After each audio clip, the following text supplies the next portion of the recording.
घर मोर ओडिशा को आपण मानकु स्वागत। आपण पई नै आछि देश विदेशर 10टी बड़ मुख्य खबर। आपण को वीडियोटी भल लागिले वीडियो को गोटे लाइक करी शेयर करंतु एवं चैनल को सब्सक्राइब करी बेल नोटिफिकेशन को ऑन करंतु एभली लेटेस्ट न्यूज अपडेट पाइबा पई। 1 नंबर कोरोना मुकाबिला बड़ बड़ियांकर कटिब दरमा। बड़ बड़ियांक दरमा काटियाको निष्पत्ति नेइचंती राज्य सरकार।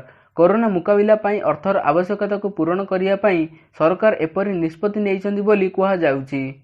एणिकी मुख्यमंत्री मंत्री एमएलए दरमा 70% कटाजियाकु थिबा बेले आईएएस आईएफएस आईपीएस दरमा 50% कटिब। तेबे तांकर दरमा बाकी अंश परे सेमाने एककालीन पाइबे बोली सूचना मिलिछि। निर्दयी उत्तर कोरिया सरकार कैदी मानक शबर खतरे करा जाउछि चाष। उत्तर कोरिया जेल रु खसी आसिथिबा जणे कैदी अभियोग करिसेंती जे उत्तर कोरिया रे राजनैतिक बंदी मानक मृत शरीर रु खत तयारी करी सेना जवान मानक पई चाष करा जाउछि। एणु केही जणे परामर्श देइथिले जे जदि कैदी मानक मृत शरीर रु खत प्रस्तुत करा जाई देबा फलरे भल फसल हेबो। एहा परे एही परंपरा आरंभ होईछि। जेतेबेले फसल भल हेबाकू लागिला सेतेबेले कैदी मानक हत्या करी सेमानक मृत शरीर को खत प्रस्तुत करागला। उत्तर कोरियार सैनिक मानक एहा मध्य ट्रेनिंग दिया जाउछि जे मृत देह को केते दूर एवं किभଳି भाबे पोता जीव जहा द्वारा मृत शरीर खत होई परिबो एवं फसल भल हेबो। 3 नंबर कोरोना माध्यम रे प्रकृति देइछि आगत विपदर सचेतनता वार्ता। कोरोना भूताणु संक्रमण नै सारा पृथ्वी रे आतंक देखा देइछि। इतिमध्ये पृथ्वीर 199 देश रे कोरोना संक्रमित होई सारिछि। सेहीपरि मृत्यु संख्या 33,000 टपिछि। तेबे कोरोना भली महामारी माध्यम रे पृथ्वी ऊपर थिबा आगत विपद संपर्क रे प्रकृति सचेतनता वार्ता देइछि। निकटरे होइथिबा एक सर्वे रिपोर्ट रे एहा प्रकाश पाइछि। एएनसी वोटर गेल्फ एसोसिएशन पक्षरु होइथिबा ए सर्वे रिपोर्ट रे एहा प्रकाश पाइछि। 26.7% लोक एहा प्रकृतिर दोष बोली कहिसंती। पृथ्वी ऊपर माड़ी आसुथिबा विपद संपर्क रे कोरोना संक्रमण सूचना देउथिबा सर्वे रे शामिल होइथिबा लोक प्रकाश करिसंती। 6.6% लोक एहा प्रकृतिर सचेतनता वार्ता बोली मानियाकू मना करथिले। नंबर 4 चाइना रे 93% एवं अमेरिका रे 3% आरोग्य। सारा विश्व को ग्रासी चलीथिबा कोरोना भाइरस सोमवार राति 11टा सुधा 36,864 जनक जीवन नैथिया बेले 7,64,860 लोकंकु संक्रमित करिछि। सोमवार राति 11टा सुधा चाइना रे मोट 81,470 जन संक्रमित होइथिया बेले सेथिरु 75,707 जन अर्थात 93% आरोग्य होइछंती। इस समय मध्य अमेरिका रे 1,52,631 जन संक्रमितों मध्यरु 5,211 जन अर्थात 3% सुस्थ होइछंती।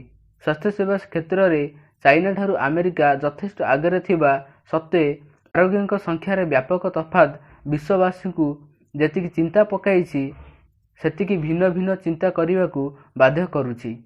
नंबर 5 स्थानांतर हेला यूनिटी 4 माछ मार्केट। एणिकी शास्त्रीनगर रेड क्रॉस भवन पटेल मार्गरे बिक्री हेबा माछ। एप्रिल 14 जाए अस्थायी भावे स्थानांतर हेला यूनिट 4 माछ मार्केट। कोरोना पाई स्थानांतर हेला भुवनेश्वर यूनिट 4 माछ मार्केट। एने भुवनेश्वर महानगर निगम पक्षरु विज्ञप्ति प्रकाश पाइछि।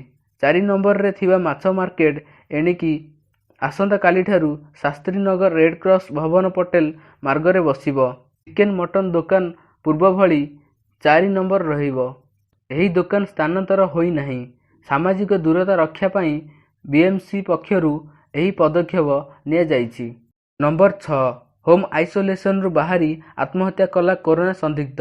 टाइटापरा असह्य हेबारु जीवन हारिथिबा अभियोग। तमिलनाडु घरु फेरी होम आइसोलेशन रे रहिथिबा जणे युवक दौड़ी देई आत्महत्या करिछि।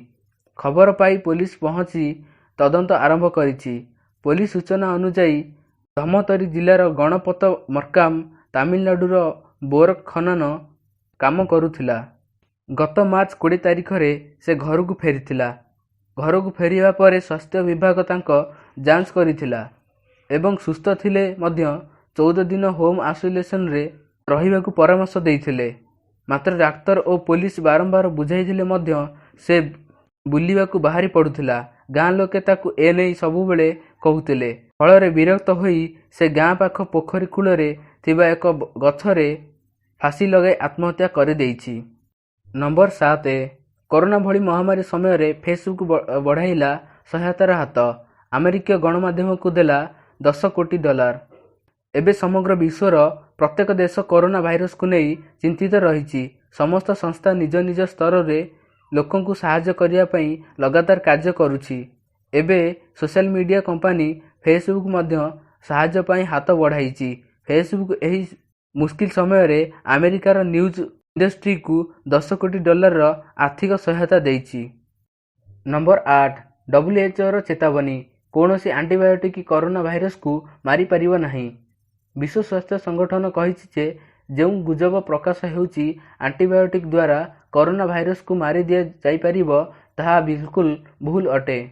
କାରଣ ଆଣ୍ଟିବାୟୋଟିକ୍ କେବଳ ବ୍ୟାକ୍ଟେରିଆମାନଙ୍କୁ ମାରିବାର ଶକ୍ତି ରଖିଥାଏ।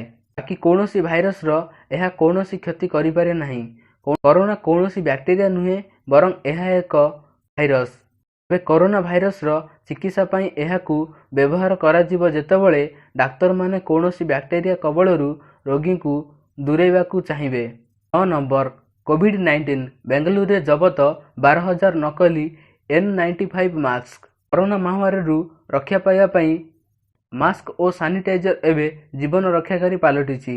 ତେବେ ବଜାରରେ ମାସ୍କ ଓ ସାନିଟାଇଜରର ଅଭାବକୁ ଦେଖି କିଛି ଅସାଧୁ ବ୍ୟକ୍ତିଙ୍କ ଏହାର କଳାବଜାରୀ ଓ ନକଲ କରିବା ଆରମ୍ଭ କରିଦେଇଛନ୍ତି।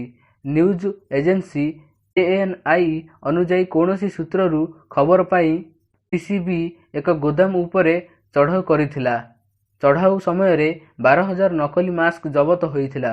ମାମଲାରେ ସମ୍ପୃକ୍ତ ଅଭିଯୁକ୍ତ ଫେରାର ଥିବାବେଳେ ସାଧାରଣ କପଡ଼ାରେ ମାସ୍କ ତିଆରି କରି N95 ମାସ୍କ ଦରରେ ମାର୍କେଟରେ ବିକ୍ରି କରୁଥିବା ଜଣାପଡ଼ିଛି।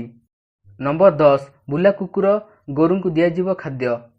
ମୁଖ୍ୟମନ୍ତ୍ରୀ ରିଲିଫ ପାଣ୍ଠିରୁ ଦିଆଗଲା 54 ଲକ୍ଷ। 53 ପୌରାଞ୍ଚଳରେ ଅଛନ୍ତି 1.20 ଲକ୍ଷ ବୁଲା କୁକୁର। ରାଜ୍ୟର 5ଟି ମହାନଗର ନିଗମ ସମେତ 48ଟି ପୌରାଞ୍ଚଳରେ ଏହି ବ୍ୟବସ୍ଥା ଲାଗୁ କରିବାକୁ ପୌର ପ୍ରଶାସକ ସଂଗ୍ରାମଜିତ ନାୟକ ସମସ୍ତ ମହାନଗର ନିଗମ କମିଶନର, ନିର୍ବାହୀ ଅଧିକାରୀଙ୍କୁ ଚିଠି ଲେଖି ଜଣାଇଛନ୍ତି।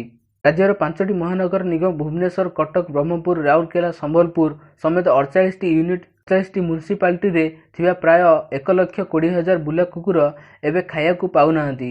ସେମାନଙ୍କୁ ତୁରନ୍ତ ଖାଇବାକୁ ଦେବାକୁ କୁହାଯାଇଛି। 18 ଦିନ ପାଇଁ ଏହି ବ୍ୟବସ୍ଥା କରିବାକୁ କୁହାଯାଇଛି। ଏଥିରେ ଭୁବନେଶ୍ୱରରେ ଦିନକୁ 20,000 ଟଙ୍କା ହିସାବରେ 3,60,000, ବାକି 4ଟି ମହାନଗର ନିଗମରେ ଦିନକୁ 10,000 ଟଙ୍କା ହିସାବରେ 7,20,000, 48ଟି ମ୍ୟୁନିସିପାଲିଟି 5,000 ଲେଖାଏଁ ହିସାବରେ 43,20,000 ଟଙ୍କା ଦେବାକୁ କୁହାଯାଇଛି। ବୁଲା କୁକୁର ପଶୁଙ୍କୁ ଖାଇବାକୁ ଦେବାକୁ ବିଭିନ୍ନ ସ୍ୱେଚ୍ଛାସେବୀ ସଂଗଠନ, ପୌର ସଂସ୍ଥାର ୱାର୍ଡ ସ୍ତରୀୟ କର୍ମଚାରୀମାନଙ୍କ ମାଧ୍ୟମରେ ଖାଦ୍ୟ ବାଣ୍ଟିବାକୁ କୁହାଯାଇଛି। ଯଦି ଭିଡ଼ିଓଟି ଭଲ ଲାଗିଥାଏ ଗୋଟେ ଲାଇକ୍ କରନ୍ତୁ ଏବଂ ସାଙ୍ଗମାନଙ୍କ ସାଙ୍ଗରେ ସେୟାର କରନ୍ତୁ ଏବଂ ଚ୍ୟାନେଲକୁ ସବସ୍କ୍ରାଇବ୍ କରି ବେଲ୍ ଆଇକନକୁ ପ୍ରେସ୍ କରିଦିଅନ୍ତୁ ଏହିଭଳି ନ୍ୟୁଜ୍ ଅପଡେଟ୍ ପ୍ରତିଦିନ ପାଇବା ପାଇଁ।